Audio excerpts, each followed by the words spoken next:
Hi everyone and welcome. This is the Apostate Prophet. I hope you're having a fantastic day. Muhammad is an extremely important character within Islam. He's not just the Prophet of Allah and the final messenger. He is also considered the perfect moral example for all humankind, for all times. And Muslims love to mention all the things that Muhammad said and did in order to give advice on how to behave and not to behave, on what is allowed and is not allowed. Such a tradition comes with big problems like the spreading of unreliable or outright fabricated reports on what Muhammad said and did. Today I want to present around 20 hadiths that are very commonly, very openly and often shared, which are either weak or fabricated. I want to start with one that I heard so much growing up. Many Muslims still don't know that this is a completely fabricated hadith. It goes, "Seek knowledge even as far as China," or "acquire knowledge even if it is in China."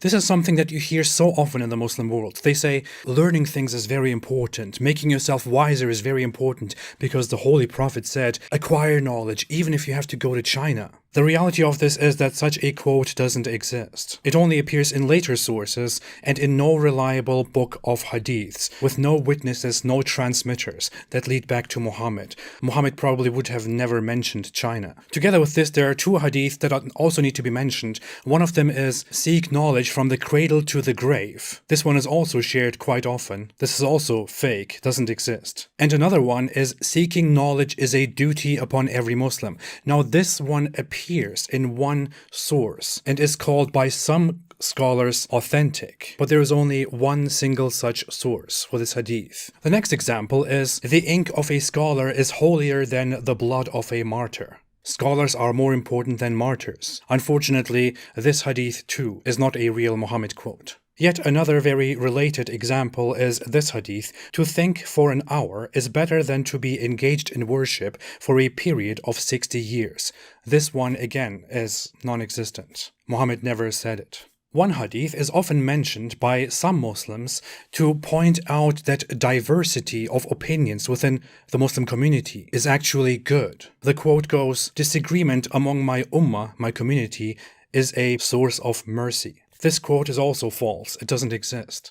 The next one is a very annoying one, and I'm sure many of us have heard about this. It goes, "The Prophet was once returning from a battle with his companions, and then he turned to them and said, 'We have returned from the lesser jihad to the greater jihad, the fight against your evil desires.'" This one is completely fabricated. It doesn't appear in any reliable source of hadiths, and scholars will tell you that it is fabricated. Unfortunately, this one is nowadays so popular in pop culture that I even heard a scholar of religious studies from a prestigious university cite this as part of his religious studies course. This is fake. It doesn't exist. There is no such thing as inner struggle is the greatest jihad. Sounds profound, but it's fake. The next one is one that I heard so much in Turkey, and I wish I could go back in time and tell everyone that this is a fake hadith. It goes, "To love your country is a part of faith," or "loving your country is part of Iman." This is completely made up. It doesn't exist. Muhammad never said this. If you hear Muslims say this, if you are a Muslim living in Muslim nations and you hear people say this, or you are an ex-Muslim and you live there and you hear people say this, feel free to tell them, hey, that quote is nonsense. It doesn't exist. Muhammad never said that. The next one is a very important one. Muhammad sees an elderly woman who needs help and he helps her carry her things. On the way, this woman tells Muhammad, without knowing who he is, that there is this guy going around who curses the gods and he's a very terrible person and people say all kinds of bad things about him. And Muhammad doesn't make a sound. At the end, when they arrive at their destination, the woman says, "Take care of yourself and don't go near that evil guy." And then Muhammad says, "I am that guy." And then the woman is like, "Oh, wow, you are nothing like that at all. I hereby testify that Allah is the only God and you are his messenger." This is a completely made-up story. It doesn't exist. And this is similar to the next one, in which a Jewish neighbor of Muhammad throws garbage at his doorstep every day. And instead of punishing her and reprimanding her, Muhammad just endures it. And one day she gets sick and doesn't throw garbage in front of his door. And Muhammad then asks, "Where is she?" Then he is told that she is sick and he goes to visit her, to wish her well. Unfortunately, this hadith is also not a hadith. It doesn't exist. This is a fabricated story. It never happened by Islamic standards. And I made a video about this in length. The next example is one that Islamic mysticists who are very spiritual often bring up. It is, the heart of a believer is Allah's dwelling place. This is, again, a complete fabrication. Islam is not that romantic. Then there is one about Arabs. It goes, love the Arabs for 3 reasons. Because I am an Arab. The Holy Quran was revealed in Arabic. And the language of Jannah, of paradise, will be Arabic. I heard it so often in my childhood and youth that the language of paradise will be Arabic. And this was cited. Unfortunately, such a quote doesn't exist. It's fabricated. Another fake hadith is, kindness is a mark of faith, and whoever is not kind has no faith. This one, again, doesn't appear anywhere. It is fabricated. Whoever mistreats a dhimmi, a non-Muslim living under Islamic protection, Allah will be his opponent on the Day of Judgment.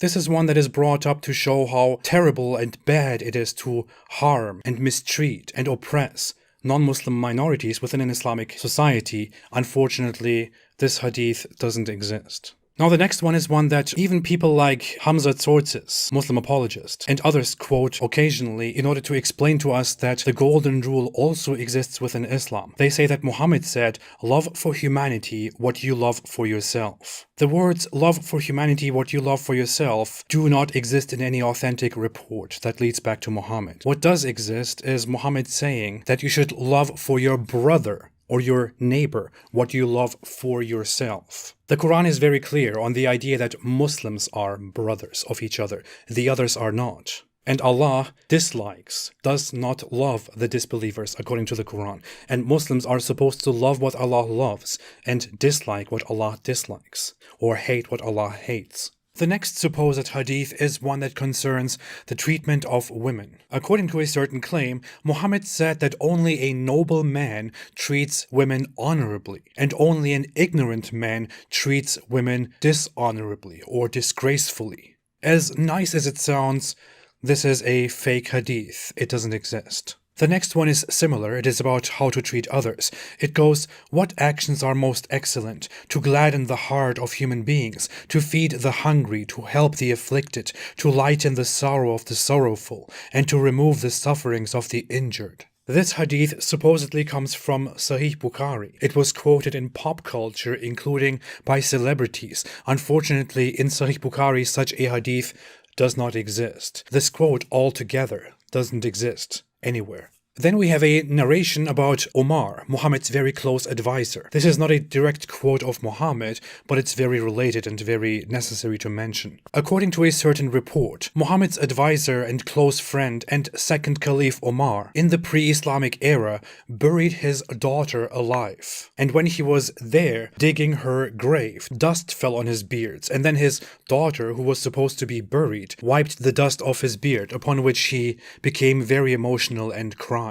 This is part of a Muslim narrative which is meant to explain that before the Islamic era, in the era of ignorance, people used to bury their girls alive. And even Omar himself did that. It seems to be just another dramatic addition to make pre-Islamic Arab polytheism look very terrible and primitive, and make Islam look glorious. Fortunately, this is a fabrication. It doesn't exist. Next, Muhammad is claimed to have said, when a husband and a wife look at each other, Allah looks at both of them with mercy. It sounds pretty cute, but this is again not a real quote by Muhammad. And finally, I want to quote this one, which I find personally very interesting, very significant. This is something that I heard a lot in my spiritualist, mysticist Muslim environment, and it's one that really signifies the insanity of certain Muslim beliefs. It is the report that Allah supposedly said to Muhammad, if it weren't for you, I would not have created the worlds.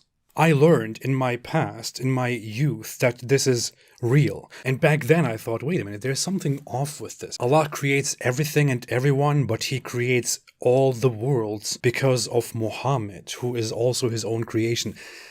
The hadith is completely made up. It doesn't exist. Muhammad never said such a thing, according to Islamic standards and reports. And that's it. Now, there are so many more that are attributed to Muhammad and that are completely fake, fabricated, or unreliable, weak. And I could go on with this forever, but this is a summary of some of the very important ones that I think I heard before and that are mentioned quite often. Incidentally, many of these make Muhammad sound more insightful, more relatable, thoughtful, loving, more tolerant than he actually was. If you want to read about who Muhammad really was, you can start reading the books of hadiths. Or I can soon make a video when I have the time to summarize who Muhammad really was. But for now, you can watch my video, 10 things everyone should know about Muhammad. Thanks for watching. If you like this video, don't forget to like, to subscribe, and to share. If you want to support what I am doing, consider supporting this channel on Patreon. I really appreciate your help. I will be back soon. Have a fantastic day and stay away from Islam.